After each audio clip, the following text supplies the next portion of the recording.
بسم الله الرحمن الرحيم. إن الحمد لله نحمده ونستعينه ونستغفره ونستهديه ونعوذ بالله من شرور أنفسنا ومن سيئات أعمالنا. من يهد الله فلا مضل له ومن يضلل فلا هادي له.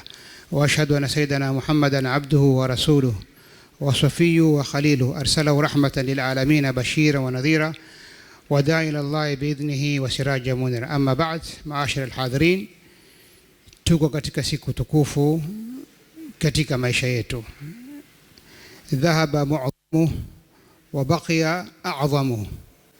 Zimemalizika, zimetupita siku nyingi za khairi na baraka, lakini siku ambazo kwamba zimebakia nazo ndizo ambazo kwamba ni tukufu zaidi, na ni juu yetu kukumbushana katika kuzitumia siku kwa vizuri zaidi.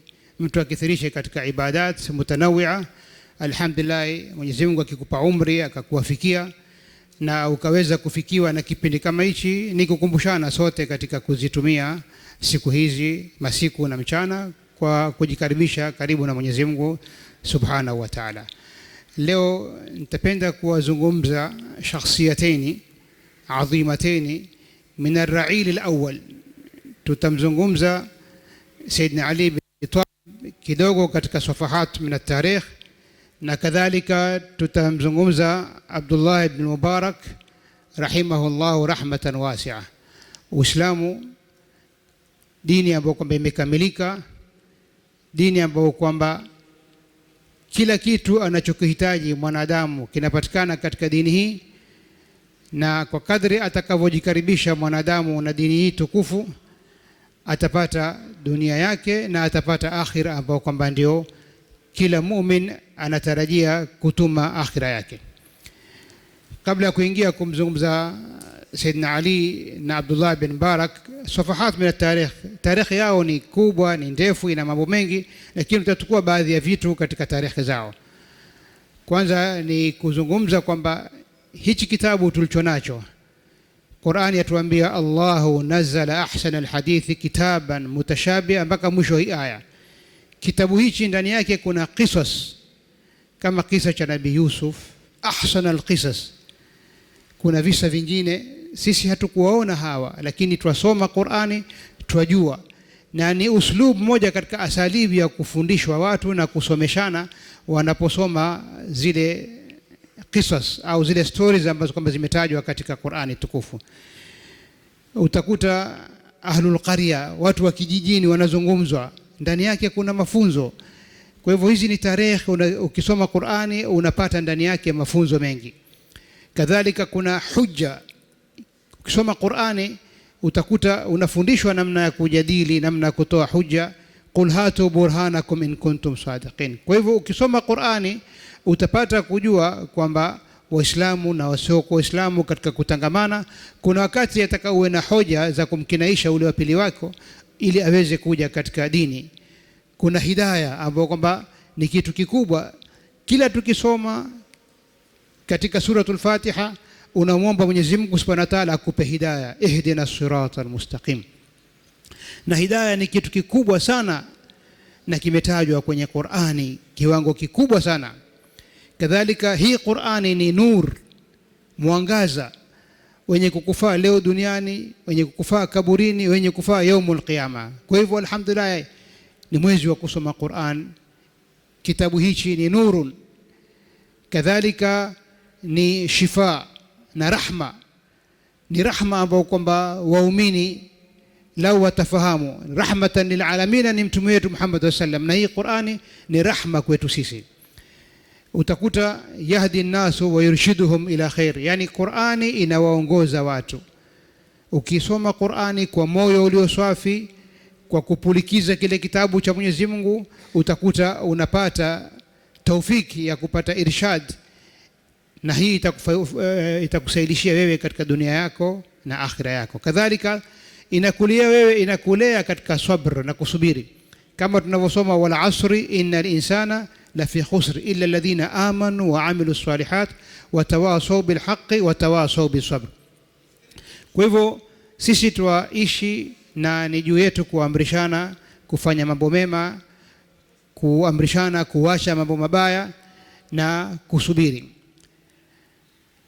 Nikimzungumza Sayyidina Ali bin Abi Talib radhiallahu anhu, amelelewa katika madrasa ya mtume wetu Muhammad salawatullahi wasalamu alayhi.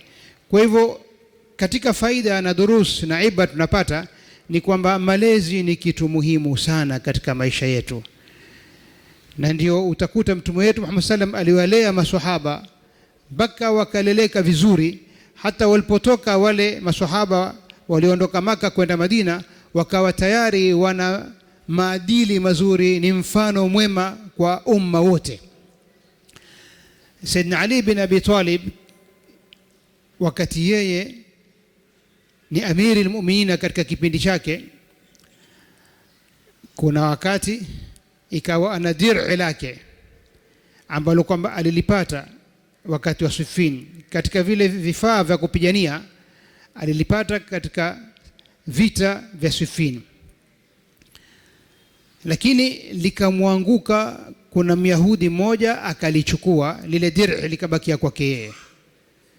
Siku moja Sayyidina Ali radhiallahu anhu katika kuzunguka sokoni akaliona lile dir'i, akamwambia yule Myahudi, bwana, hili ni langu. Yule akamwambia, la, hili liko kwangu, vipi litakuwa ni lako? Hili ni langu mimi. Sayyidina Ali akamwambia, hili ni langu mimi, lilinianguka, sikuliona tena, basi twende tukashtakiane kwa kadhi. Kwa hivyo akatoka Sayyidina Ali bin Abi Talib radhiallahu anhu na yule Myahudi, wakaenda kwa kadhi, na kadhi alikuwa ni Shuraih al-Qadhi. Hapa ni kuangalia ile Uislamu namna ulipokuwa ushawaingia watu, washabadilika ndani na nje, ile qiyam na akhlaq ambao kwamba ndio kitu muhimu sana katika maisha ya wanadamu wote kwa jumla, namna ambazo kama zilikuwa katika qima. Wakaenda kwa Shuraih al-Qadhi, akawa ndiye hakimu mwenye kumhukumu Sayyidina Ali bin Abi Talib na ule Myahudi. Akaisikiza ile kesi, akamwambia Sayyidina Ali bin Abi Talib, hili liko kwa huyu, kwa hivyo la huyu, albayina ala almudda'i. Sasa yule ambaye kwamba ni lake atoe ni huja. Huyu akasema ni langu kwa sababu liko kwangu mimi. Sayyidina Ali akaambiwa, wewe toa hoja ulionayo kwamba hili ni lako wewe. Akaambia, mwanangu Al-Hasan na maula wake ndio mashahidi wangu kwamba hili ni langu. Akamwambia, ya amira al-mu'minin, ushuhuda wa mtoto kwa babake hauchukuliwi. Akamwambia Shuraih al-Qadhi, mwanangu sayyida shabab ahli janna ni katika waliobashiriwa pepo, leo unakataa ushuhuda wake? Akamwambia, ushuhuda kulingana na fiqhi inavyozungumza, ushuhuda wa mtoto kwa babake kutakuwa na emotion ya ubuwa na bunua, yani baba na mtoto, mtoto na baba, kunakuwa na feelings za mzazi kwa mtoto wake au mtoto kwa mzazi wake. Anaweza kumili katika damu ni mzito kushinda maji, moja kwa moja likakataliwa. Sasa ikawa Sayyidina Ali hayatolitukua kwamba ni lake, hoja imethibiti kwamba ni la yule Myahudi. Sasa kuna riwaya nyingi hapa. Katika riwaya moja, walipotoka nje, ndio yule Myahudi akamwambia, ya amira al-mu'minin, hili si langu, hili ni lako, chukua mwenyewe. Riwaya ikamwambia, mbona hukuniambia pale mbele ya kadhi? Riwaya nyingine inasema pale pale yule Myahudi alisema, amiri al-mu'minina anasimama kama mshtakiwa mbele ya kadhi wake, na ule kadhi amemweka ni yeye. Hii ni kuonesha ule uadilifu uliokuwa upo katika zama zile, na ilikuwa ni mfano mwema. Sasa akamwambia Sayyidina Ali kwamba hili ni lako, chukua mwenyewe. Sayyidina Ali akaba, basi mimi nimekupa hili na huyu farasi wangu mchukue. Muamala wa Kiislamu ni muamala mtume wetu Muhammad sallam ametufundisha katika da'wa, na yeye katika kuwalea maswahaba kana yaghzu nufus, alikuwa anazungumza na nyoyo. Nyoyo zikaweza kubadilika kwa sababu zilikuwa zinahutubiwa na maneno matukufu ya mtume wetu Muhammad sallam. Kwa hivyo ule Myahudi akabadilika, akatamka shahada, akasema ashhadu an la ilaha illa Allah wa ashhadu anna Muhammadar Rasulullah. Angalia, amesilimu kwa sababu ya ule uadilifu na ule muamala mwema alouona katika muamala ule uliotokea baina Amirul Mu'minin na Shuraih al-Qadhi. Kile kitu kilikuwa si chake, lakini ule ubinadamu na udhaifu wa kibinadamu alilitukua kwa lake. Lakini ilipokwenda katika hujja, qul hatu burhanakum, ndio moja katika Napoleon anasema Europe, katika kanuni zilizoko Europe zilizopangwa kwa miaka mingi zilikuwa zinajengewa na sheria yetu tukufu ya Kiislamu. Watu kwa walikuwa wanaisoma ile fiqh na ikasomeshwa na ikafahamika, ndio ikawa nchi nyingi zimechukua mafunzo na zimechukua system za Uislamu. Uislamu ni tajiri. Angalia sisi tukiangalia vizuri katika Uislamu au katika vitabu kama Husnul Muslim, kile kitabu kinakuwa katika misikiti, ukiangalia kule nyuma kutakuta adabul istidhan, adabul akl, adabu dukhulul hammam, adab kadha, adab kila kitu katika vitu ambavyo batavihitaji mwanadamu. Kuna maelezo ambayo kwamba yapo katika vile vitabu kueleza adabu ya kuvaa nguo, adabu ya kuingia choni, adabu ya jimai, adabu ya kila kitu. Sasa ni kuonesha kwamba Uislamu wetu haukubakisha kitu. Kwa hivyo tarehe inazungumza kwamba huyu Myahudi akasilimu, kisha wakati wa vita Sayyidina Ali ndio kiongozi katika vita, huyu Myahudi akawa anapigana katika swafu ya Sayyidina Ali bin Abi Talib. Angalia ule muamala ulipokuwa mzuri na nuru ya Uislamu umeingia kwenye moyo wake, akaamua pia ilipotokea jihadi naye atoke akashiriki katika jihad, na akawa yuko katika swafu ya Sayyidina Ali bin Abi Talib. Kuna vita vinaitwa Nahrawan ambao kwamba ilitokea wakati kama ule.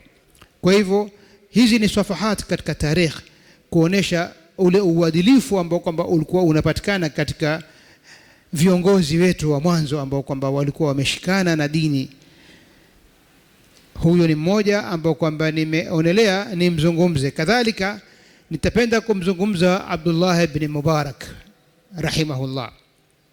Abdullah ibn Mubarak si sahaba, si tabi', tarehe inasema ni tabi' tabi'in. Huyu alizaliwa mwaka 118.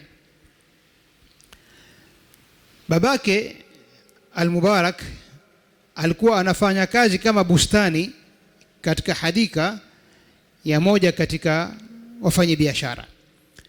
Kwa hivyo al-Mubarak ambaye atakuja kuwa ni babake Abdullah ibn Mubarak anafanya kazi kama gardener au mtu wa kusimamia bustani au amin al-bustan, akisimamia hiyo.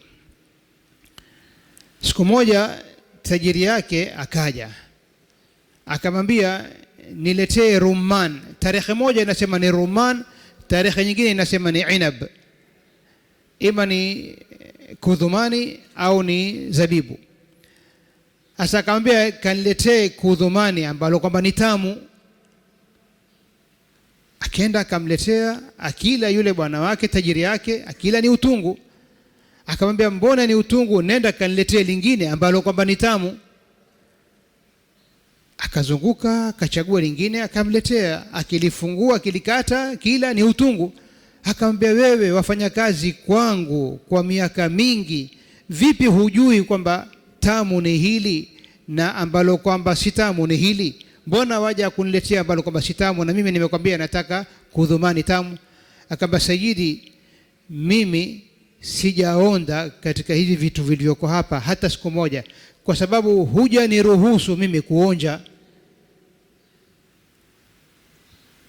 Basi yule bwana akagusika katika moyo wake kuona maneno kama haya, akaondoka akaenda nyumbani kwake, akashauriana na mke wake. Akarudi siku ya pili kwa yule al-Mubarak, akamwambia nataka ushauri kutoka kwako, sijui utanishauri mimi kitu gani. Akamwambia nina binti yangu wamekuja khutabu wengi kutaka kumuoa, lakini sijakubali. Nataka wewe unishauri katika hii hali ya kutaka kuolewa binti yangu, mwenye kutaka kuoa au mwenye kutaka kumchagua anataka kuoa huchaguliwa kwa sifa gani? Akaambia, Sayyidi, bwana wangu, Mayahudi humchagua mtu mwenye mali. Katika vipimo vya Mayahudi humchagua mtu ambaye kwamba ana mali,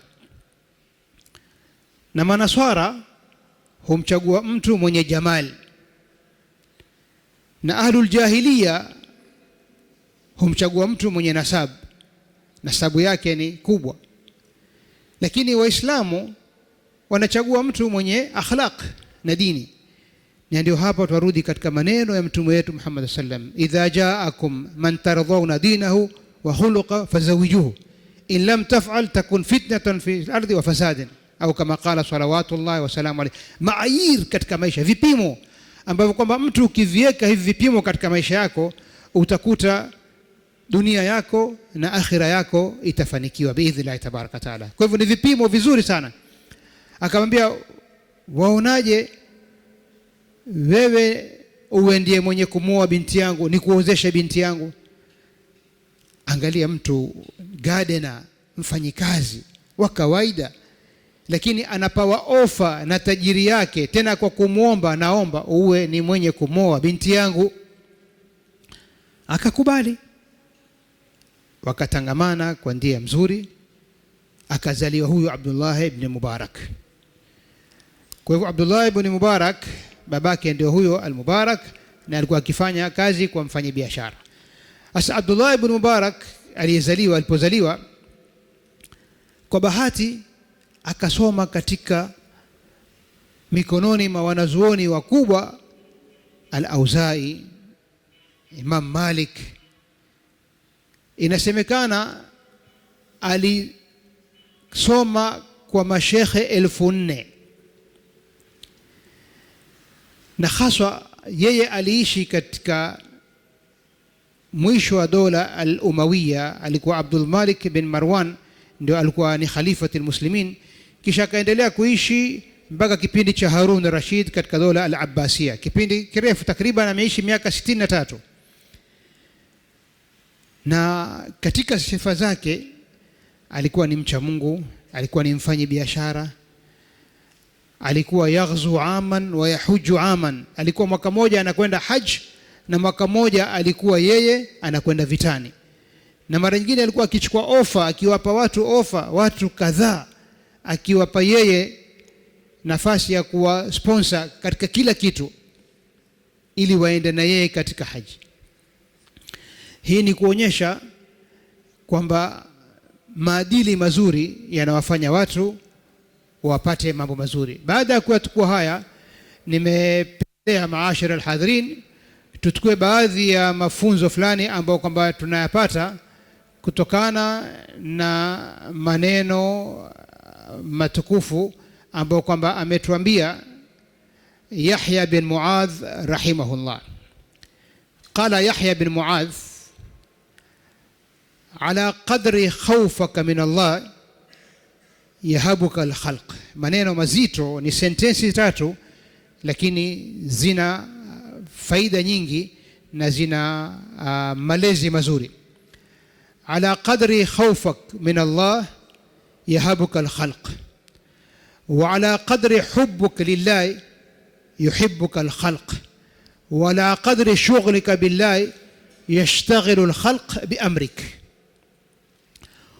Kwa kadri ya ucha Mungu utakaokuwa wewe uko nao katika moyo wako, utakuwa na personality na heshima ambao kwamba utapata kutokana na watu. Walillahi junudu samawati wal ardh. Mwenyezi Mungu Subhanahu wa Ta'ala ndio anazimiliki hizi nyoyo zetu. Qulubul ibad baina usbu'i arrahman yuqallibuha kayfa ma yasha, au kama qala salawatullah salamu alayhi. Nyoyo zetu ziko mikononi mwa Mwenyezi Mungu. Kwa kadri utakavofungamanisha maisha yako na Mwenyezi Mungu Subhanahu wa Ta'ala, kwa kadri ambavyo kwa Mwenyezi Mungu atajalia watu watakupenda na watakuheshimu, kwa sababu wewe umeshikana na mambo ambayo kwa Mwenyezi Mungu Subhanahu wa Ta'ala anayataka. Kwa hivyo hapa sentensi yake ya kwanza ni ala qadri khawfaka min Allah, ukawa muogopa Mwenyezi Mungu. yani unafanya muraqaba wa nafsi yako fi sir wal alan, unaichunga conscious yako, unaipeleka katika mambo ambayo Mwenyezi Mungu ayataka. Wa ala qadri hubbuk lillahi, angalia Qur'ani inatuambiaje, walladhina amanu ashaddu hubban lillah. Kuna mapenzi ya mke, kuna mapenzi ya mume, kuna mapenzi ya mtoto, lakini mahaba yako kwa Mwenyezi Mungu yakiwa makubwa sana, ndilo ambalo kwamba litakusaidia leo na kesho akhira. Kwa hivyo walladhina amanu, na wale ambao kwamba wanampenda Mwenyezi Mungu kisawasawa, ashaddu hubban lillahi, kama masiku haya matukufu watakuwa wanayatumia vizuri, ima atakuwa katika ibada msikitini au atakuwa pahali pazuri nyumbani kwake na aila yake, lakini atakuwa anazingatia, kwa sababu mambo haya anayataka Mwenyezi Mungu sana. Mambo haya amekuja mtume wetu Muhammad sallam kutuambia katika masiku haya matukufu, kwa sababu baadhi ya ulama wamezungumza, je, siku 10 zile za Dhulhijja ndizo tukufu au siku 10 hizi za mwezi huu mtukufu wa Ramadhani ndizo tukufu? Wengine wakasema hizi ni tukufu, wal fajri wa layali al-ashr. Wengine wakasema la, hizi ndizo tukufu kwa sababu ndani yake kuna Lailatul Qadr. Kuna ulama wengine Mungu akawafikia wakasema katika mchana hizi ndizo tukufu kwa sababu kuna Arafa ndani yake, lakini katika usiku hizi ndizo tukufu kwa sababu kuna Lailatul Qadr. Na sisi Waislamu tulipokuwa ni watu tumepewa dhawabit, tumepewa mikakati, tumepewa vipimo, tumepewa maayir ili tuangalie katika kutuma akhira yetu. Lazima wewe uangalie, nafanya biashara na Mwenyezi Mungu, na huu ni musimu wa biashara, na ulipokuwa wafanya biashara na Mwenyezi Mungu malipo yake ni makubwa. Kwa hivyo wewe katika kipindi kama hichi na mimi ni ujaribu, ikiwa wasoma Qur'ani ufanye bidii usome zaidi, ikiwa utoa sadaka ufanye bidii utoe zaidi, ikiwa una adhkar ufanye bidii usome zaidi, ikiwa chochote unachokifanya katika mambo mema, wewe katika kipindi kama hichi na mimi ujaribu ufanye ya zaidi, kwa sababu ni kipindi cha kufanya biashara na Mwenyezi Mungu Subhanahu wa Ta'ala. Kwa hivyo wa ala qadri hubbuk lillah, kwa kadri ya mapenzi yako kwa Mola wetu Allah jalla jalalu, mwenye sifatul kamal wa sifatul jamal, sifa zake zote zimekamilika na hana mfano wake Mwenyezi Mungu Subhanahu wa Ta'ala.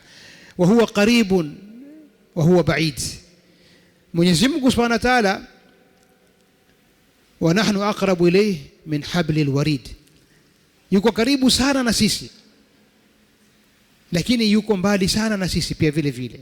Kwa hivyo ni mpaka umfahamu Mwenyezi Mungu kama alivyokuja kueleza yeye na akaja mtume wetu Muhammad sallallahu alaihi wasallam, kwa sababu ala al-arshi, yuko juu ya arshi, ala al-kursi, sifa zake Mwenyezi Mungu zilizokamilika, lakini yuko karibu sana na sisi. Kwa hivyo huwezi kumfananisha mtu mwingine yoyote au kiumbe mwingine yoyote na Mwenyezi Mungu Subhanahu wa Ta'ala. Kwa hivyo lazima sisi tupokee kama alivyokuja kutufundisha mtume wetu Muhammad sallallahu alaihi wasallam, ni umpende Mwenyezi Mungu. Sehemu ya 3, wa ala qadri shughlaka billahi, kwa kadri wewe utashughulisha maisha yako na mambo ya Mwenyezi Mungu Subhanahu wa Ta'ala, yashtaghilu al-khalq biamrik, waja watakutumika wewe kwa amri ya Mwenyezi Mungu Subhanahu wa Ta'ala, kwa sababu Mwenyezi Mungu ametujalia sisi tuhitajiana. Ni kama mwanamume awe na hili na lile, nguvu za pesa, nguvu za mali, nguvu za hivi, lakini utamkuta ahitaji mke, ahitaji wa pili wake, udhaifu wake na ukamilifu wake, na udhaifu wa yule na ukamilifu wa ule ndio mkamilishane. Hujitoshelezi wewe, hujikamilishi wewe, lazima wamhitaji mwenzako. Liyattakhidha ba'dhukum ba'dhan sukhriya, kila mmoja amhitaji mwenzake. Kwa hivyo hivi ndivyo alivyotuumba Mwenyezi Mungu kwa hikma yake kubwa jalla jalalu. Kwa hivyo utakuta Mwenyezi Mungu atawajalia watu watakuwa wako tayari kukushughulikia wewe kwa hikma yake Mwenyezi Mungu, kwa sababu wewe umeshikana na kamba anaoitaka Mwenyezi Mungu Subhanahu wa Ta'ala. Maashara alhadhirin, ukiangalia vizuri Qur'ani yatufundisha katika misingi muhimu sana yatakatwe nayo ni al-iman billahi. kila siku wewe jaribu uongeze imani yako kwa Mola wako, na utakapokuwa imani yako kwa Mola wako imeongezeka, utakuta kwamba kuna raha utakaoipata kwenye moyo wako, huwezi kumwelezea mtu mpaka mtu aingie katika hali kama hiyo. Kadhalika alilmu walmaarifa, wewe wahitaji upate elimu, wahitaji upate maarifa.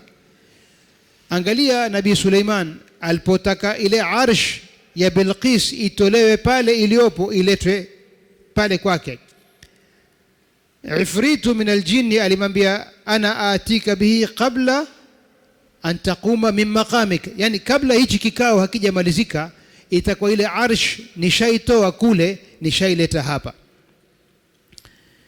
Lakini akaja mwingine ambao kwamba akaja na ofa iliyokubwa zaidi mbele ya Nabii Suleiman alayhi salam, akamwambia ana atika bihi qabla an yartad ilayka tarfuk, yani kurtad tarfuk ni kama kupesa na kupepesa namna hii, ukifunga macho ukifungua arshi iko hapa. Sasa ni nguvu za sampuli gani ambazo kwamba alikuwa nazo huyu mtu, lakini utakuta kana indahu ilmu min alkitab.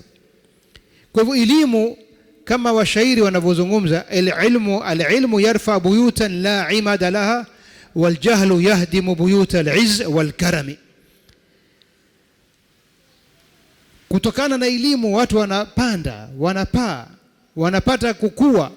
Unaweza mkuta mtu katika familia ya maskini, lakini kwa sababu ya elimu alionayo akawa yeye atakuwa ni mwenye kuzingatiwa, kama huyu Abdullah ibn Mubarak. Wakati maukab ya Amiri al-Mu'minina inakuja, watu wafaa wamshughulikia Amiri al-Mu'minina, watu wakawa wanamzunguka Abdullah ibn Mubarak. Mmoja katika wanawake hapa akamwambia, ni mtu gani huyu ambao kwamba watu wote wanamzunguka yeye? Ikiwa ni ufalme na utawala si huu wako, ni hunu ambao kwamba anao huna, au kwa ni ilmu. Abdullah ibn Mubarak alikuwa ni mcha Mungu, ni alim, ni wara katika zamani zake. Kwa hivyo katika vitu ambavyo kwamba yataka sisi tuzingatie pia katika kuvitafuta ni elimu na maarifa, na ni jihadi kubwa sana leo kutafuta ilmu. Ikiwa kuna mtu ataka sponsorship ya kwenda kusoma ilmu ya dini, yataka matajiri mfungue mifuko yenu ili muwasponsor watu wale, kwa sababu wale wanakuja kuwa ni viongozi. li an yahdi bika rajulun wahid khairu min humurin na'am, au kama qala salawatullah salamu alayhi. Yani akawa ni sababu ya mtu kuongoka kuijua dini, akawa ni mwema, na ikawa wewe ndio sababu, ni bora kulishinda kutoangamia mwekundu. Ni kama kusema Land Cruiser katika zama zetu za leo, 5 milioni 6, kwa sababu wewe umemuongoza mtu mpaka akawa ni mwenye kusilimu. Kwa hivyo alilmu wal maarifa, kadhalika alakhlaq wa qudwa. Katika kitu tumekosa leo katika zama zetu ni kuwa na mfano mwema wa kuigiza.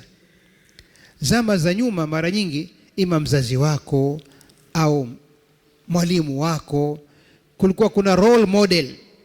Role model ni kitu muhimu sana. Leo kwa sababu ya mtandao wazi na uhuru na kukosekana haya katika zama zetu za leo, kumekuwa hakuna ile personality ya mzazi, ya mwalimu, imekwenda ikipungua. Filhali role model katika Uislamu ni kitu kikubwa sana.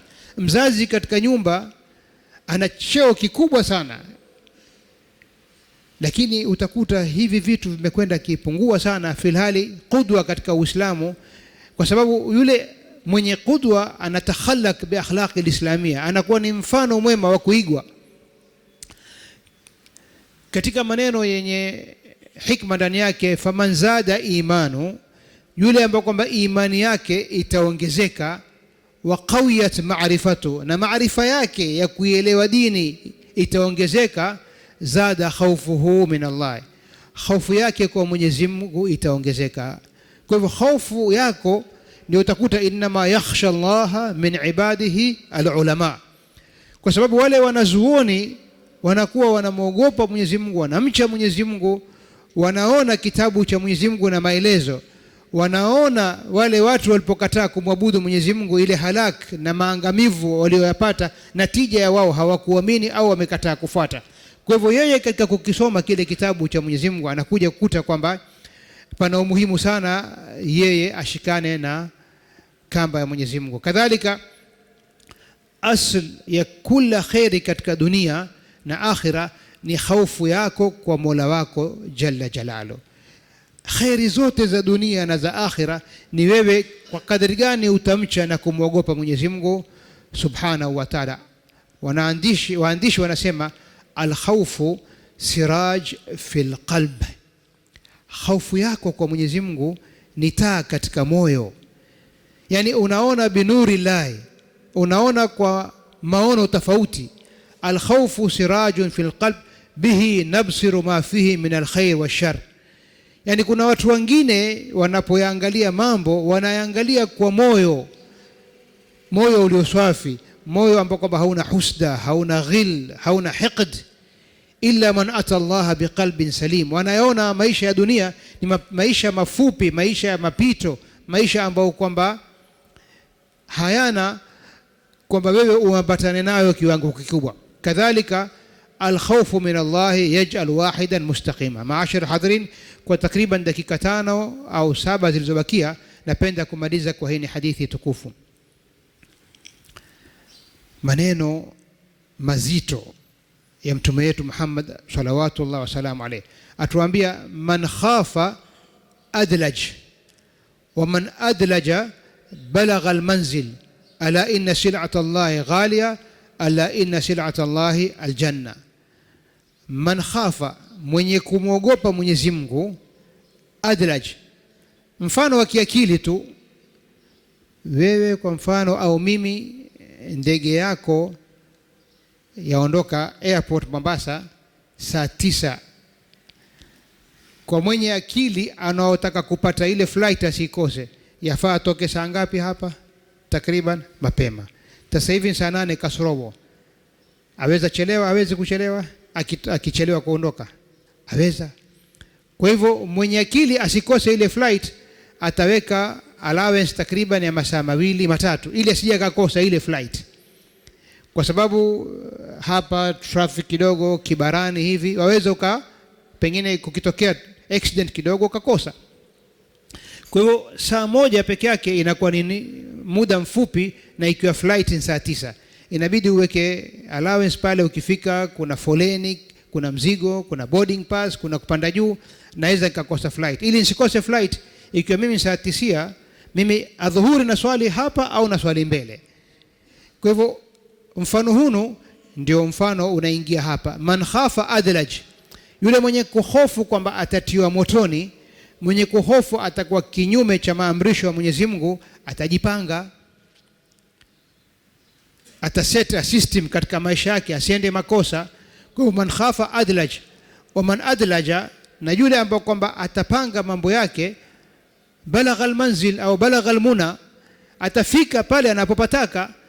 Mara nyingi ukipanga vizuri kwa akili na moyo, na ukawa ushapata experience, la khabira illa dhu tajriba, kila ukipata experience zaidi utakuwa bora katika jambo kama ile. Kwa hivyo ukipanga vizuri, mara nyingi utaweza kufika kwa time. Kwa hivyo ukipanga maadili yako na mikakati yako katika kupata bidhaa za Mwenyezi Mungu vizuri, utaweza kuzifikia. Kwa hivyo man khafa adlaj wa man adlaja balagha almuna au manzil ala inna sil'ata Allah ghaliya. Sil'a ni bidhaa za Mwenyezi Mungu, yani pepo ya Mwenyezi Mungu kuipata si rahisi.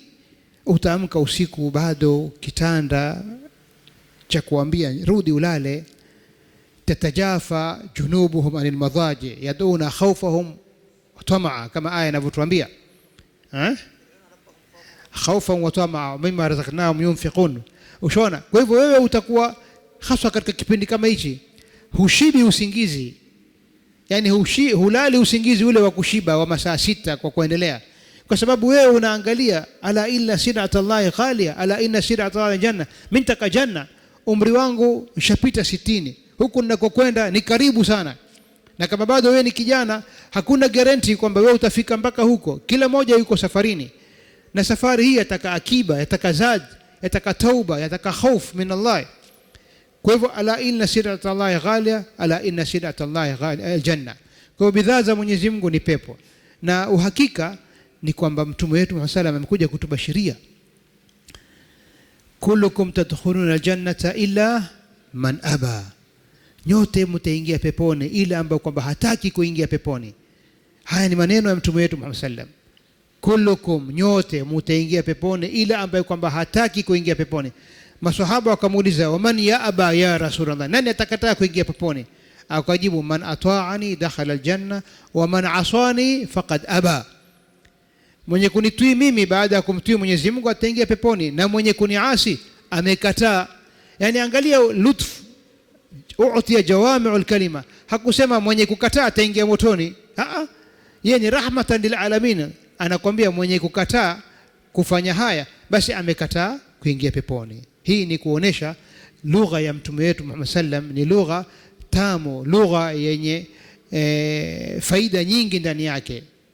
Kwa hivyo inshallah, kwa huu muda ambao kama tumebarikiwa kwa pamoja, tuomba Mwenyezi Mungu Subhanahu wa Ta'ala atujalie min alladhina yastami'una alqawla fayattabi'una ahsana. Rabbana atina fid dunya hasana wa fil akhirati hasana wa qina adhaban nar. Subhanakallahumma wa bihamdika ashhadu an la ilaha illa anta nastaghfiruka wa atubu ilaik. Wa sallallahu ala sayyidina Muhammad wa alihi wa sahbihi wasallam. Wa assalamu alaykum wa rahmatullahi wa barakatuh. Wa shukran wa jazakumullahu khairan.